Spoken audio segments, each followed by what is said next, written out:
My name is Jeff Guillot, Managing Director at Mad Global Strategy, and this is episode 2 of Explained with Jeff Guillot, where today I take us into the fantastic world of energy. I think everyone, almost everyone, takes for granted what happens when you flip on a light switch and all of a sudden your room is filled with artificial light. A lot of folks don't really take a lot of time to think about, well, where did that come from or what kind of power generates that? That's the case for almost everyone, of course, unless you live in Puerto Rico, where they're having their second straight island-wide blackout in the last 6 months. And yes, brothers and sisters, Puerto Rico is still part of America. Now, there are two divergent causes and interests when it comes to energy in our state and in our country. In New York and a lot of other similar states, there have been aggressive climate goals that states have tried to achieve. In New York in 2019, the Climate Resiliency Act indicated that we should have at least 70% renewable energy on New York's grid by the year 2030 and a zero emissions grid by 2040. That's a big deal. That means all but eradicating a lot of our uses of fossil fuels. And there's been a lot of work out here to try to do that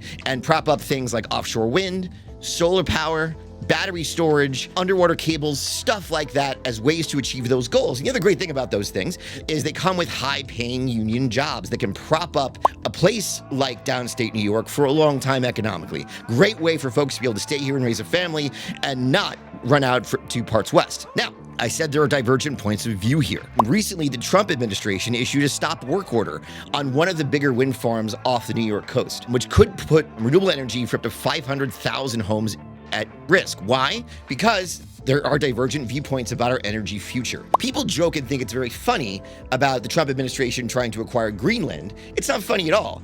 Greenland is full of natural gas. That's why they want it. And if you're thinking about one day taking that wonderful Disney cruise from Vancouver up to Juneau in Alaska, just understand, if certain factors come into play, that wonderful cruise through the Mendenhall Glacier that you take could one day either be gone from global climate change or be covered in oil derricks. So do understand, there are divergent paths we're taking here. And the other big problem we have, especially in suburban America, is that there's a lack of education among people about what these projects are. Whenever a project like solar or wind or batteries has been proposed in most parts of the Northeast, people come out in droves against it because it's something they don't understand. And that's probably because of this misinformation and dueling narratives that are out there about energy. But the good news is there are ways to move projects forward. There are ways to advance this by educating communities, and that's what myself and my firm do. So if you want to learn more, slide into my DMs.